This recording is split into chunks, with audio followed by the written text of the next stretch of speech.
third Sunday of Lent. A reading from the book of Exodus. In those days, God delivered all these commandments. I, the Lord, am your God, who brought you out of the land of Egypt, that place of slavery. You shall not have other gods besides me.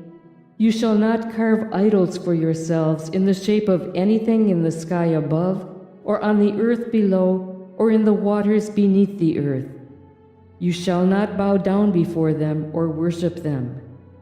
For I, the Lord your God, am a jealous God, inflicting punishment for their fathers' wickedness on the children of those who hate me, down to the third and fourth generation, but bestowing mercy down to the 1,000th generation on the children of those who love me and keep my commandments. You shall not take the name of the Lord your God in vain, for the Lord will not leave unpunished the one who takes his name in vain. Remember to keep holy the Sabbath day. 6 days you may labor and do all your work, but the seventh day is the Sabbath of the Lord your God. No work may be done then either by you or your son or daughter, or your male or female slave, or your beast, or by the alien who lives with you. In 6 days the Lord made the heavens and the earth, the sea and all that is in them. But on the seventh day he rested. That is why the Lord has blessed the Sabbath day and made it holy. Honor your father and your mother, that you may have a long life in the land which the Lord your God is giving you. You shall not kill. You shall not commit adultery. You shall not steal. You shall not bear false witness against your neighbor. You shall not covet your neighbor's house. You shall not covet your neighbor's wife, nor his male or female slave, nor his ox or ass, nor anything else that belongs to him. The word of the Lord.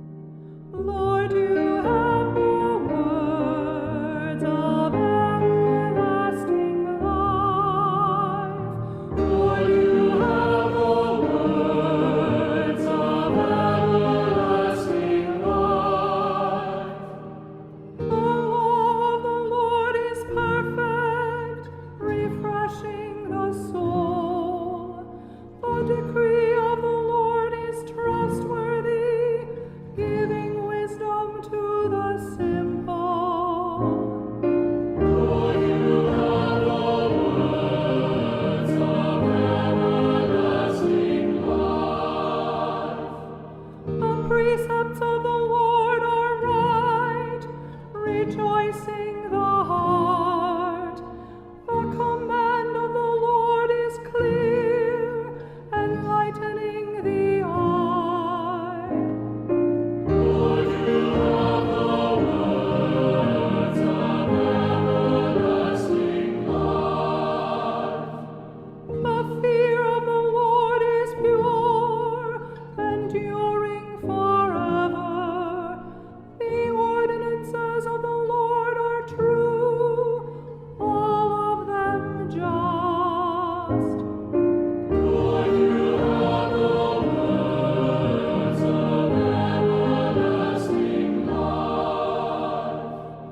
They are more precious than gold, than a heap of purest gold.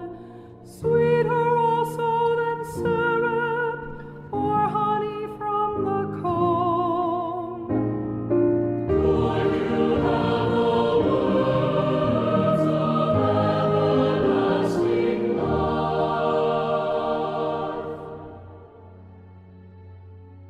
A reading from the first letter of St. Paul to the Corinthians. Brothers and sisters, Jews demand signs and Greeks look for wisdom, but we proclaim Christ crucified, a stumbling block to Jews and foolishness to Gentiles, but to those who are called, Jews and Greeks alike, Christ the power of God and the wisdom of God. For the foolishness of God is wiser than human wisdom, and the weakness of God is stronger than human strength. The word of the Lord. A reading from the Holy Gospel according to John.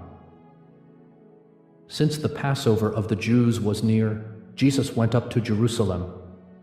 He found in the temple area those who sold oxen, sheep, and doves, as well as the money changers seated there. He made a whip out of cords and drove them all out of the temple area with the sheep and oxen, and spilled the coins of the money changers and overturned their tables. And to those who sold doves he said, "Take these out of here, and stop making my Father's house a marketplace." His disciples recalled the words of Scripture, "Zeal for your house will consume me."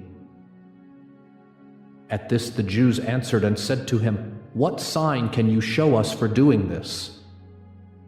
Jesus answered and said to them, "Destroy this temple, and in 3 days I will raise it up."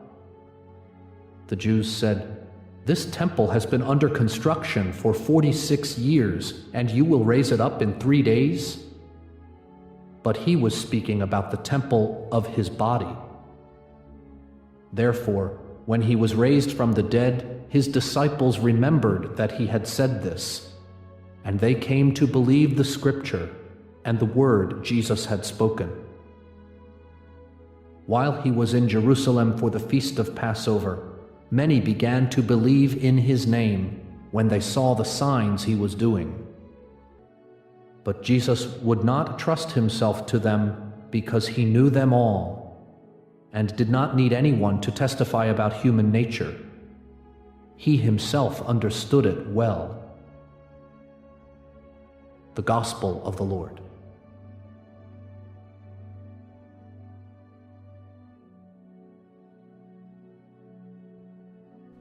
The first reading comes from Exodus 20, 1-17. These are the 10 Commandments. Now they appear here and also in the book of Deuteronomy with slightly different phraseology, but they're basically the same. The first 3 refer to God, that we should honor God, we should keep His commandments, that we should not make idols, we should keep holy the Lord's Day. And the last 7 refer to our relationship with our sisters and brothers, that we should honor our father and mother, we should not kill, we should not commit adultery, etc. It's interesting that the one that speaks about honoring father and mother is the one that gives a reward if one does that one will have a long life in the land. The second reading comes from the first letter to the Corinthians, chapter 1, verses 22-25.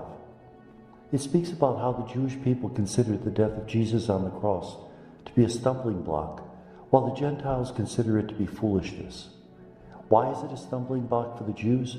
Because they were awaiting the Jewish Messiah, one who would conquer the power of the Romans, and the idea that the Messiah would die on the cross just did not fit in with their expectations. Foolishness to the Gentiles, because they thought that God was an eternal being that existed at the other end of the universe, had nothing to do with the material world. So the idea that God would be born as a child and then die on a cross made no sense. But this divine wisdom was stronger than human wisdom. Now Paul is writing the letter to the Corinthians shortly after he had preached in Athens. Remember how he was in the Areopagus, and he spoke about the resurrection of the dead. And his message wouldn't be accepted by the Greeks, who thought that the soul was imprisoned in the body, and one spent one's entire life trying to liberate the soul from the body. They didn't want to rise from the dead. Because he has tried to speak in human wisdom and it wasn't accepted, he speaks in divine wisdom in the letter to the Corinthians. The Gospel comes from John 2, 13-25. This is the cleansing of the temple. Now it's interesting that in John's Gospel, the cleansing of the temple occurs in chapter 2, while in the Synoptics, Matthew, Mark, and Luke, it appears immediately before the Passion. The message being that the entire Gospel of John is a preparation for the Passion. In fact, while Jesus is doing this, he says, "Destroy this temple, and in 3 days I'll raise it up." Jesus speaking about his body as the temple. And this is common for the Gospel of John. Wherever there's a Jewish tradition, wherever there's a Jewish feast, Jesus presents himself as its replacement. He is the Paschal Lamb. He is the living bread come down from heaven. He is the new Sabbath. He's the new Passover.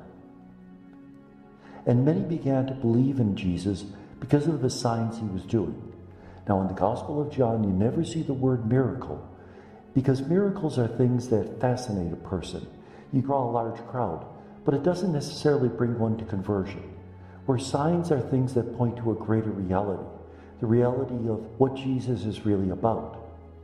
But at this point, the signs don't seem to be that, because Jesus doesn't trust those who believe in the signs, because he knows what's in human nature.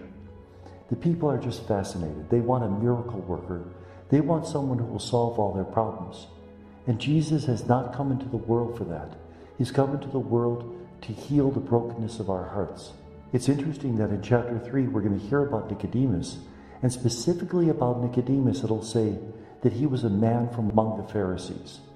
In these verses, the last verses of today's passage, it speaks about the men who believed in his signs.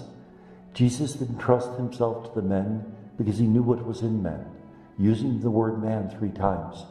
Nicodemus is therefore identified as one of those who came to Jesus because of the signs, because of the external events. And only later does Nicodemus come to a deeper faith. And may God bless us.